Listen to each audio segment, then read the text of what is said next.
Hello, everybody, and welcome to the show that shall not be named, where I do a drawing, try to explain what I'm doing, and mostly just babble on incoherently.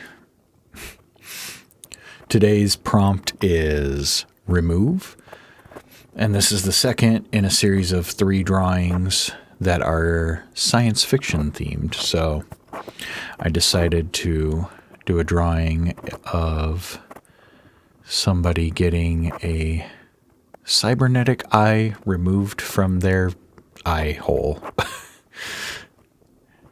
And yeah. So yeah, I'm just doing a sketch. I used a photo reference for the face.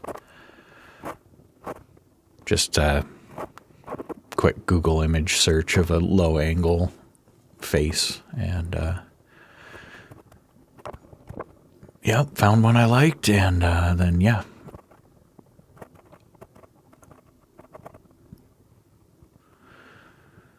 and I'm sketching in a bunch of mechanical parts and, you know, cybernetics equipment, I guess, just kind of making it up as I go along.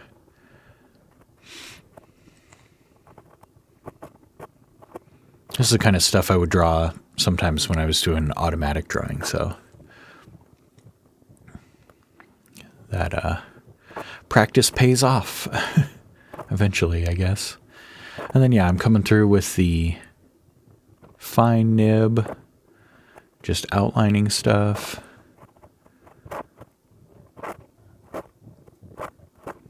I decided to kind of outline everything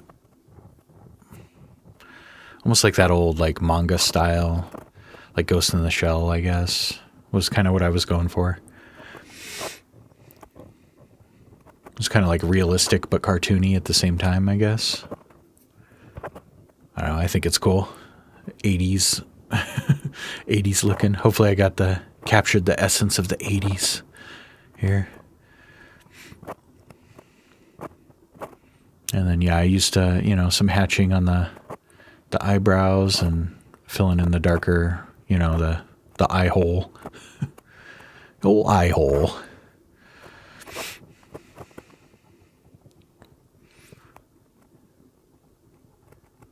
And yeah, just coming through and lining out all this mechanical stuff. That little part got a little funky there, but we save it. Yeah. It's a cool thing about just making stuff up is if it doesn't look exactly how you imagined it, you can just kind of, tinker with it a little bit, and then it looks like something else, and it's fine. Doesn't really matter. I decided to add like this needle thing coming down towards the eyeball, just because I thought it'd be freaky looking. Freaky. And then, yeah, just doing some of that kind of alien PCB looking line work on the tech devices or whatever.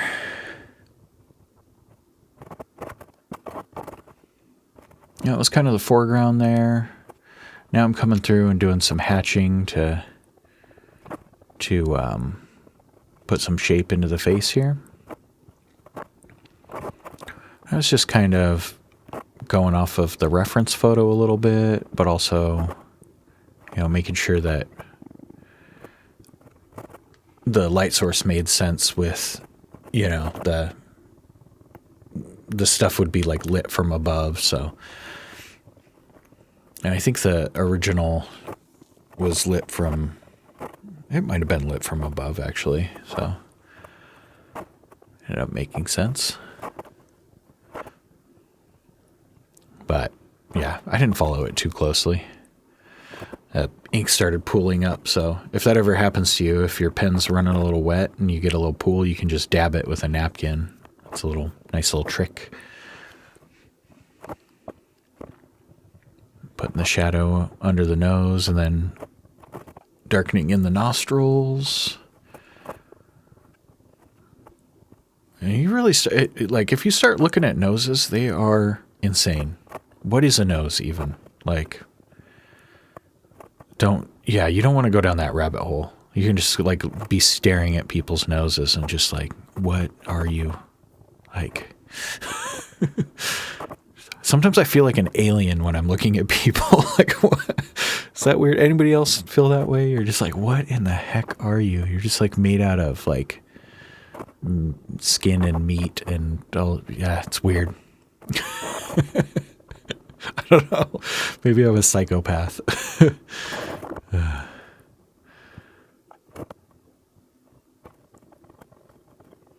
But yeah, I'm just continuing with all the hatching, getting all the nice shapes in there, highlights and stuff.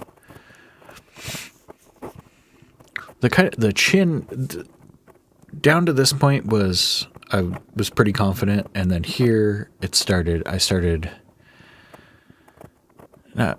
down here underneath the chin I was going slow. It turned out good. I don't know why I wasn't feeling too confident with it.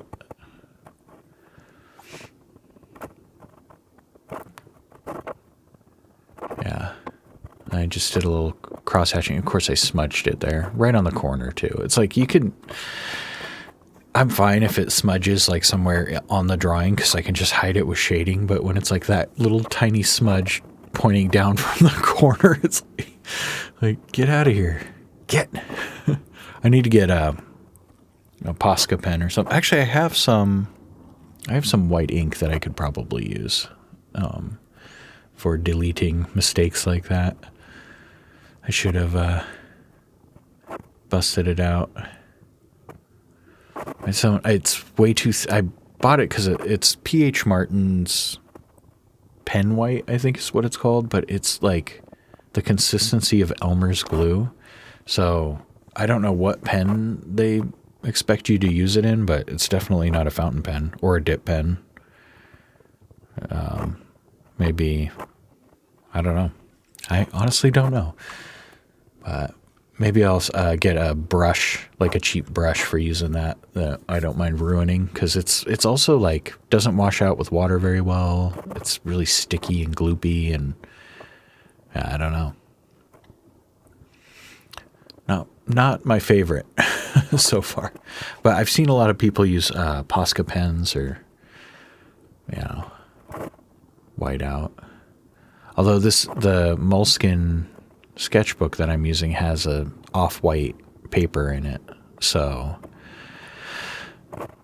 if I start using like whiteout or a Posca pen, it's gonna be like glaringly obvious. So I guess just live with it. It's fine. Smudges happen, right? But yeah, I'm cruising through here with the extra fine, getting all the hatching in there.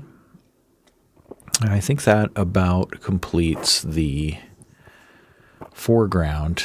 And then for the background, what I decided to do was just kind of some automatic drawing-esque sort of stuff. I mean, I was, being intentional with it somewhat, but just, just kind of using my imagination and going nuts. So, and then I used the extra fine for the entire background to get it to have like that contrast with the line weight, so that the foreground still stood out a little bit. That was the idea anyways. It gets a little cluttery here, but I'll make some adjustments a little bit later.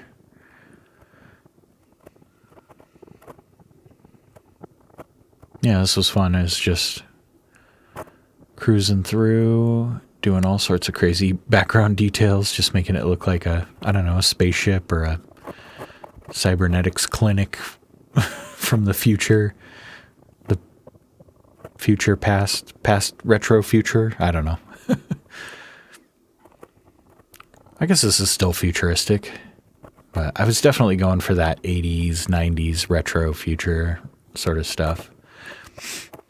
Hopefully I captured it.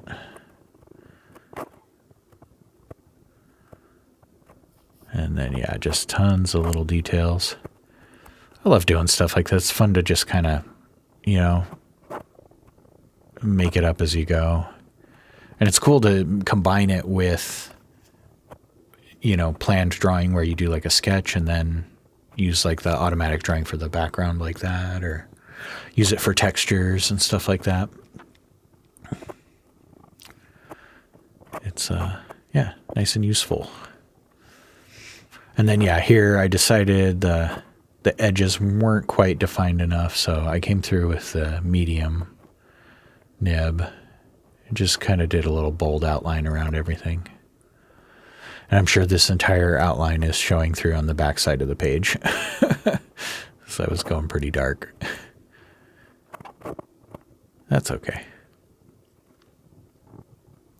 I've only been doing one side of the page in the sketchbook, at least with these Inktober drawings, so we'll see. I might cruise through later and put some stuff on the back sides of the pages, but I don't know, maybe not. But yeah, anyways, that about does it. Thanks for watching. Give me a comment, a like, and a subscribe if you feel so inclined, and thank you to my patrons on Patreon. I'll see you in the next one. All right, bye.